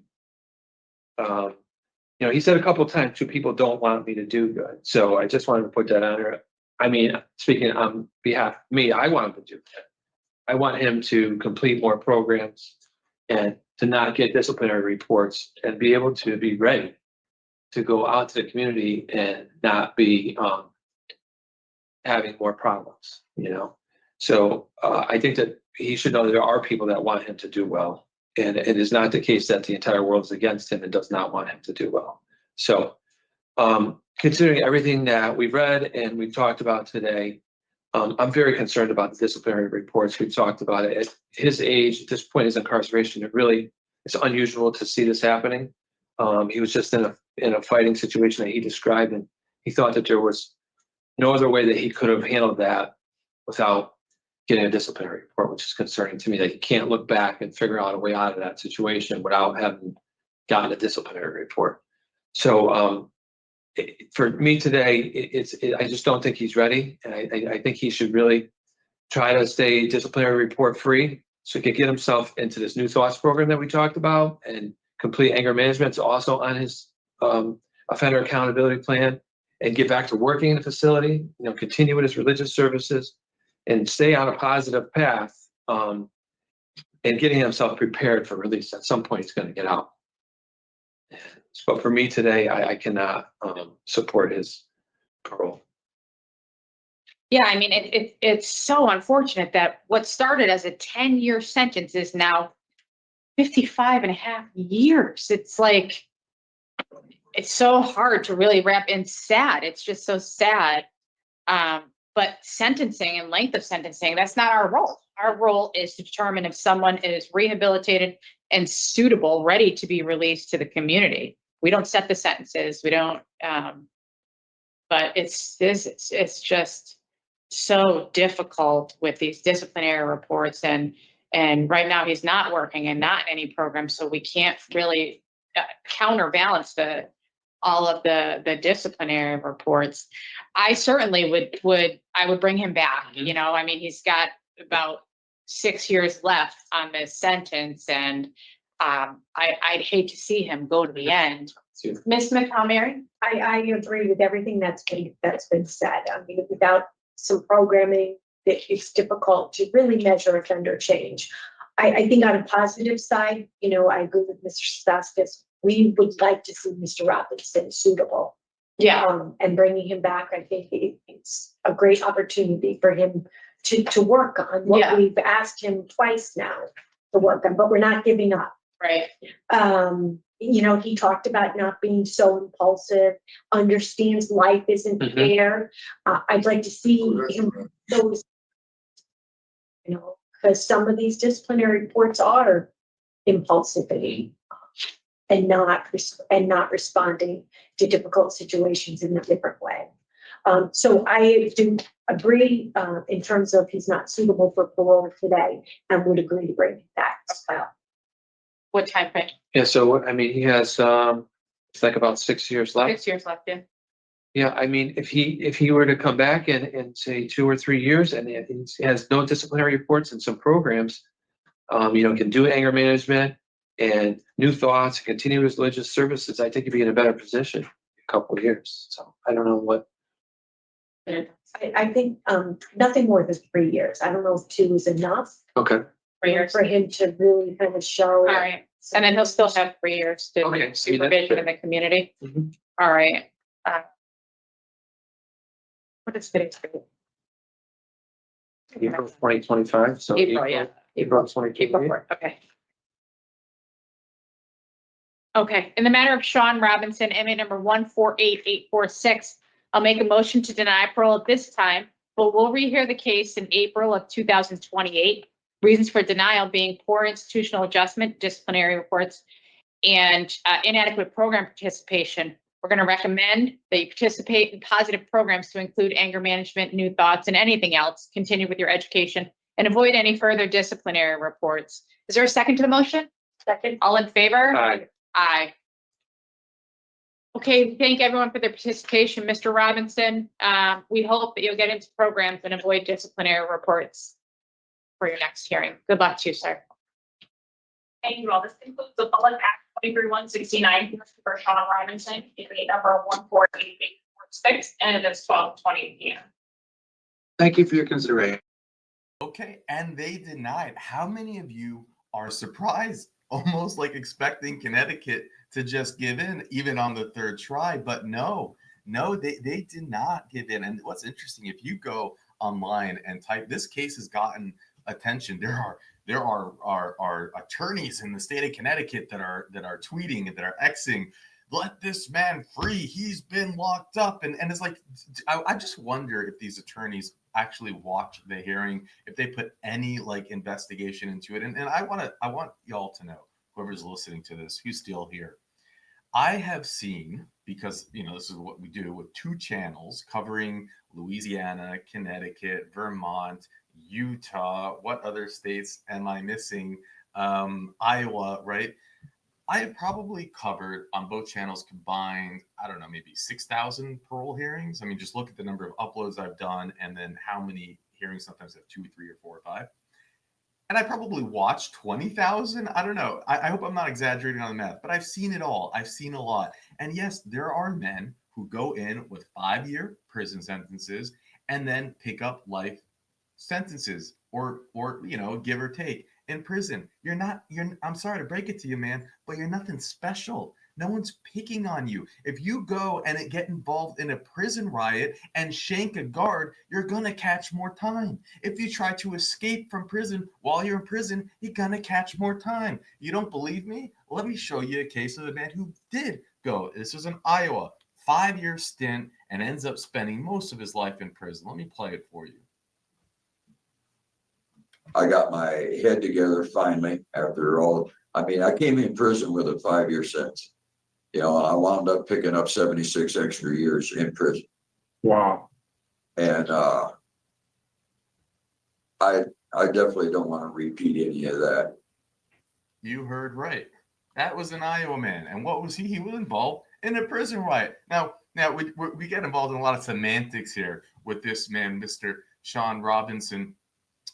He goes on to say, you know, oh, it wasn't a prison riot. In order to be a prison riot, it has to be documented as one. And it's like he I don't know what syndrome he might have, but it's, and then he has people probably that are just coddling him and telling him over and over that he's right. You're right. You are the victim. This is an agenda against you. And no, sir, the number of write-ups that he has, wow, insane. He's his own worst enemy. And for anybody to think that number of like I'm sure that over time, if you're going to have that many write-ups and you have the attitude that this man has, that COs will probably not like you and maybe things will happen to you. Lady Holly does have a document here where he sued the DOC claiming he didn't have a mattress. So, you know, we can go through that and see, did he not have a mattress? Or, you know, yeah, I'm sure that he has experienced things that are not right. But the bottom line is that he cannot get out of his own way. All he had to do was show up to this parole hearing, having taken some programs, shown some humility, and maybe had not gotten some write-ups. I don't know. We see what Connecticut is. They want to grant you.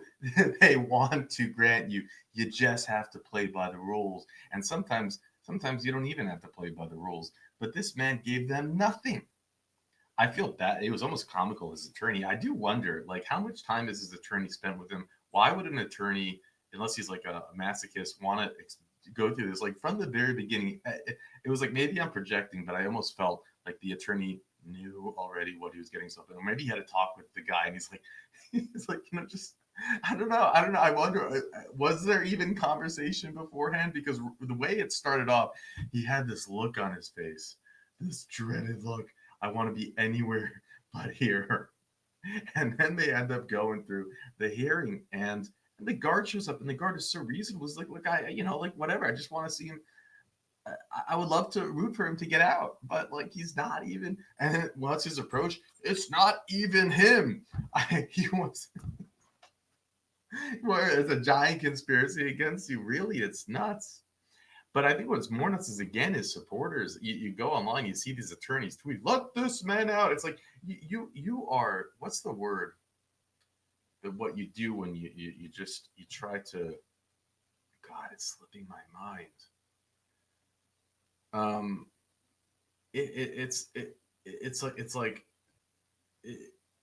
I do wonder if the attorney takes one set, these attorneys that are tweeting about it and all these groups that are tweeting on behalf of him, human right groups or whatever they are. And it's like, have you taken one moment to actually see what this man's done, what's in his jacket and how he represents himself and his record? Have you taken one moment to understand the system before you're righteous? What's it called? Righteous, righteous. I still can't. It's slipping my mind. But anyways, enough of my little. Let's go through the information. And Lady Holly, it's interesting, pulled info from this case, and to the point is, she said, "This is crazy. This man came in there with this little sentence, and he's still locked up." And on paper, it makes you wonder what's going on. But then when you see his interview and you see it drilled down, it's like he's doing it to himself.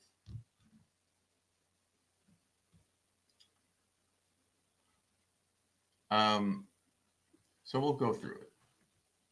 Right. Here's the 2024 lawsuit about the mattress. I don't know if we want to go through that yet. Another complaint around the same time. So this is again, looking at it on paper, what Lady Holly wrote. Wow, this is pretty interesting. So in 1986, when he was 15 years old, he was charged with 3 counts of first-degree armed robbery and 1 count of attempted first-degree armed robbery. He also picked up an escape from custody while on pretrial. He took an Alfred plea and was sentenced to 15 years in prison, execution suspended after 10 to run concurrently in 5.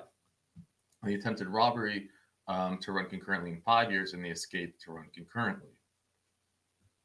So this means he in effect had to do 10 years and arrest suspended, putting him out in 1967. I mean, they basically, I don't know, I can't recall, was it 10 or 7 or 5? And by the way, for those of you who are saying, well, he's a product of the environment that he's in. He's, what do you expect? 15 years old to be thrown in a prison back in those days. What do you expect? Of course he's going to be messed up. But what we see in the data is that he was like this when he was 15 years old. It's like he hasn't changed. In court, he threw a tantrum, if you want to call it that. He broke a window in the courtroom when he was 15. It was the same behavior. He didn't go in there as a little 15-year-old and then coming out now. It looks like, from what we see from the records, that he's been the same person all along. And yeah, I have no idea how he survived as a 15-year-old, but we have seen many other cases of boys who go into the dungeons of Angola in Louisiana at 15, and they have parole hearings with the maturity of an adult. Okay, so I'm just sharing that too. But we'll go over that information and how we went through it. So, well, in 1990s, he was 19 years old. He was charged and subsequently convicted of assault of second degree, rioting at a correctional institution, possession of weapon, dangerous instrument in the correctional institute, and persistent felony offender. He was sentenced to 10 years imprisonment on the assault, 25 years on the rioting count, and 10 years on the possession of a weapon count. All sentences to run consecutively to each other for the 1987 census. So again, I think that it is incredibly harsh. And I'm not for that either. I'm not. That's too long, especially, considering the circumstances. But, I can agree on that, right? I don't know. That's my take. You shouldn't put someone away for, yeah. But we do see it all the time in Utah. It's a huge percentage of inmates come in with small possession charges or whatever, and then they end up catching 5 to life sentences or 20-year sentences for assault on inmates or COs. So he was 6 years left on the robbery, assuming it's still suspended after 10, plus 45 years on top of that, all consecutive to finish date of 2034. So this is the case of his second lot of charges. Officers claim that they tried to handcuff him and he attacked them with a shank. We can go over that, guys. And he claims out of retribution, the officers jumped him. Well, they might have. I mean, that's believable. But appeal and ineffective counsel, the original charge. 1991 news of the escape attempt. Tried to appeal his rioting charge, but was denied due to time frame. So he appealed too late. Okay, here's the information on the riot. And I get what he's saying about the riot. He's saying, look, I can't, the sentence, he's not even necessarily saying that, maybe he's saying he shanked them. I don't know. But he's saying that none of that matters because it wasn't a riot. So it's an illegal sentence. Frankly, he just doesn't have any credibility for me to believe any of what he's saying, right? He keeps trying to do. And then we go to Lady Holly's random fact of the day, which is in Kentucky, a woman cannot marry the same man 4 times. And that law is as wacky as this case. It's like, it's not a bad law. That's a good law. Anybody who's wasting the court's time, I would say you should probably do it 3 times. But apparently someone was probably messing up the system so bad that they actually passed legislation to spare the court clerks all that trouble. So I'm curious about the escape. Let's do the escape first. So this is updated 2021. What year was it? Let's see.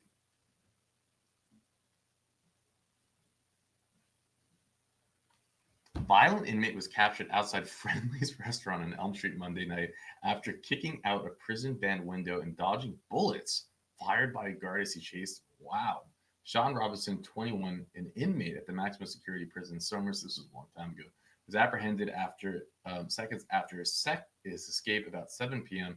He used a homemade key to slip from the leg chains, said the corrections department. Wow. The store's manager, who would not give her name, said that there were no customers in the parking lot when the shot was fired, and that the patrons inside barely noticed the commotion.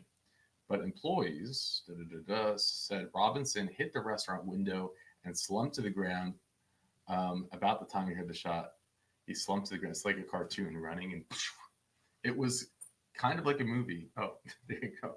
It was scary. He hit the window and slid down. Wheeler said Wednesday that he did not know the policy for use of deadly force or whether it should be applied in a restaurant parking lot. I would say no. I don't have the directive in front of me, but this was back in the 80s. This is a wild, wild west. There was some confusion late Wednesdays as whether Robinson had been shot. Prison warden Lawrence Titleman initially reported from the scene that Robinson had been grazed, but later said Robinson probably was not shot, and he was not. Enfield Police Sergeant, who would probably never hear the end of it, suffered only superficial cuts on his left wrist. The inmate was detained overnight at Enfield Police Lockup and was expected to appear today in Superior Court. Robinson is a notorious inmate with a record of assaults on guards and previous convictions for escape from custody.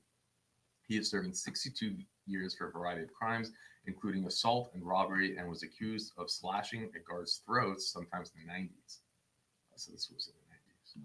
Yes, late 90s. When did this happen? We'll find out. Wheeler said Robinson was in court Monday and received more jail time, but he had no further details. Robinson made his acrobatic escape while returning from court in New Haven in Black Correction Department van. He sat behind a metal cage. In the back seat, guard Kurt McKinney drove. Guard Percival Miller was in his passenger seat. After the van left I-91 north and headed east on Elm Street, Robinson lifted his feet and kicked through the window. The window did not shatter. It dropped from the van like a curtain falling.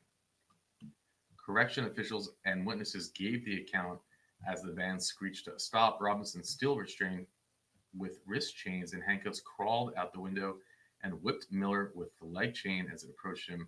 Miller suffered 2-inch gash in his forehead, Enfield Police said. Wow. Okay. That's pretty violent. Robinson fled through the Friendly parking lot. Miller's fired a single shot. Robinson then stopped running and was subdued. Tillman said he could not recall another incident in which Somers prison inmate kicked through a van window. That's got to take incredible strength, right? He said the state may have to install cages around such windows to prevent future incidents. And ladies and gentlemen, this might be the day that they all have cages instead of glass. This was published in 1991. I don't want to overreact because I don't know what transpired. Tillman said, I think the securities arrangements were suitable. Well, oh man, I don't know. Shooting at someone running, that is not good stuff. Not good stuff. Let's go look at the information on the riot, right? Do we care about the riot? I think we do. It's quite interesting. Okay. And I'll keep it short because we've been here a long time. And so probably another 5 minutes. And I'll leave the links in the description. Thank you, Lady Holly, for those of you who want to really dive deeper. And I feel like there's so much in this case that I'm going to wish I had spoken about. So much was said, but I just sometimes it kind of speaks for itself, and you don't even need to say anything. On September 12, 1991, prior to the commencement of trial, the trial court granted the defendant's motion in the Lamine sequesters of witnesses, 5 to require all correction officers to testify in civilian clothing. The trial commenced on September 16, 1991, before a 6-person jury. Again, this is whether or not he So this was about whether or not he had shanked the prison guards. And I think this is, again, how is decided if this isn't even if it's classified as a riot or not. I think it's just more about his condition. So anyways, the state's case consisted of the testimony of 8 correction officers. They testified that on January 11, 1990, the defendant, while an inmate at Connecticut Correctional Center in New Haven, had attacked a group of correctional officers who were attempting to place restraints on him. According to the officer's testimony, the defendant lunged at them with a shank that had been fashioned from the metal arch support from a prison's issued inmate's shoe. Before the defendant was subdued with mace, 3 officers were injured. 1 officer required 11 stitches in his arm. The defendant testified to a different version of the facts. He testified that the correction officer had been the aggressor and that they had attacked him in retribution for an incident that had occurred between the defendant and another correction officer the previous day. The defendant asserted that the charges had been initiated as part of an institutional cover-up. The defendant testified that on the morning of January 11th, he had been summoned to the captain's office to discuss the previous day's events. The defendant testified that he had asked Deputy Warden William Markenzick to take pictures of him to document the injuries that he received as a result of the altercation on the previous day. The defendant further testified that Markenzick had taken 2 Polaroid photographs of him and that the defendant had taken one of the pictures for safekeeping. The defendant testified that he had given the picture to his cousin approximately 1.5 hours later. The defendant also testified that he had been approached by a trio of officers who had demanded that the defendant return to the picture, according to the defendant, as he had turned out his pockets to show them that he did not have the picture of the officers and had attacked him, and he had been beaten, maced, and dragged to isolation. The defendant stated that later that day he had been transferred back to Somers, where William King, a correction officer, took 5 pictures of him shortly after he had arrived. The defendant maintained that he had made photocopies of these pictures and given to his mother, another to his father, and had kept one for himself. He testified that his copy of this picture had been taken from himself. I don't even know what they're talking. It's like, basically, it's a cover-up because he has a picture. That's what he's getting into. The defendant also testified that he had no access to the camera. Finally, the defendant empathetically denied possessing the shank and assaulting the officers. They all made it up. Virtue signaling. Thank you. That's what I'm talking about. I feel like everyone supporting him is virtue signaling without having any understanding of facts in this case. It's like, just watch it before you virtue signal tweet. All right. The defendant also called King and Mark Murray, another correction officer, to testify the defendant's physical condition when he had arrived at Summer on the evening of January 11th. King testified that he had taken 4 pictures of the defendant and ordered for the document's condition to blah, blah, blah, blah, blah. It's like, I just don't believe him for one bloody second. I just don't. Even the CEO who showed up today to testify was just like, yeah, I would love for him to get out, but it's clear that he's not ready. And not only that, but he's basically saying the guy that isn't even a victim. It's just, and his attorney started to fight that, which was so weird to me. It was so weird to me. It makes me wonder the attorney had ever done these type of cases before. That's not, it was like he zoomed into as if it was like a jury trial. That's not what you were supposed to do. He's like, he's not even a victim. Oh, so the defendant self-proclaimed something. That's not the point. You lost total track of the plot, sir. The conviction, possession. I don't know. I'm not gonna. I think you guys get the point, right? Are we all getting the point? Actually, I just took another dive in Lady Holly's sheet, and there is information on the riot itself. So let's dive into that, because that is why we're here today, right? So it's the opinion of the Supreme Court set forth the following facts. On April 19, 1990, at approximately 8:30 p.m., the petitioner attended a gathering of 75 to 100 inmates in the East Mess Hall of Connecticut Correctional Institute at Somers in honor of the Islamic religious feast Ramadan. The gathering turned into a riot when an inmate verbally confronted and then placed his hands on the imam, a religious leader. Inmates began to shout, climb on tables, fight, and throw trays. 35 correctional officers responded in an attempt to restore order. During the incident, the petitioner, while situated at the center of the group of rioting inmates, slashed correction officers David Sikorsky in the right side of his cheek with the sharp metal instrument. The petitioner then put the instrument into a paper bag and walked away from the crowd toward the east wall of the mess hall. Correction Officer Ronnie King testified that at a distance approximately 5 feet, he had seen the petitioner walk around Sikorsky with his right hand and cut him on the neck. So this is different even than the case that we just spoke about, where he was slashing at guards. Like, he has attacked guards multiple times. He then saw the petitioner put a shiny metal object into a paper bag and then step against a wall. King testified that the incident had occurred quickly. Sikorsky testified that he had been cut while standing at the center of the group of the inmates who had been involved in the disturbance. Sikorsky did not see who slashed him, nor did he see the petitioner. And, so, it is interesting, I think, from this, because it's not like, it doesn't seem like he was the leader of the riot or he was even heavily involved in a riot. It seems that there was a large fight and he, for whatever reason, decided it would be a great time to shank a CO. Maybe he had something against that CO, whatever. And then they basically said, enough's enough, we're slapping you with 25 years. Now, however you want to view that is up to you. But again, let's keep in mind, he had so many chances. We have seen many, like, he's done nothing. He's done nothing to help himself.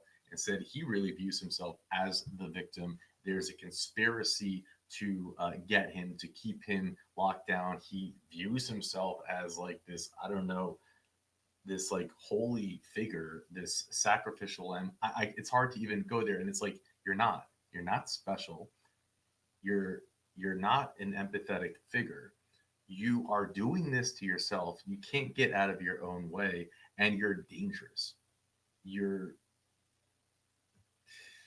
there's a lot of words I can say for you, and you can say, hey, it's he would have been out of prison a long time ago, and they keep giving him more chances. And do you really think that he's going to show up in 3 years and do anything differently? I don't believe it. I just don't. And that's just my opinion. What's yours? I love to hear. We're not an echo chamber in Mandoo. It's good for us to have different opinions. Thank you again, Lady Holly, for pulling the research on this and letting me know that this is a case that we should cover. And with that, I'll let you go. Only difference between me and George Floyd, I'm still alive. Only difference between me and Emmett Till, I'm still alive. That's all I know. How Rittenhouse can run down the street with an RA-15, kill people, and he's acquitted. I know if I was ever accused of something like that, I probably wouldn't even made it to court. They probably would have executed me, shot me right there dead in the street.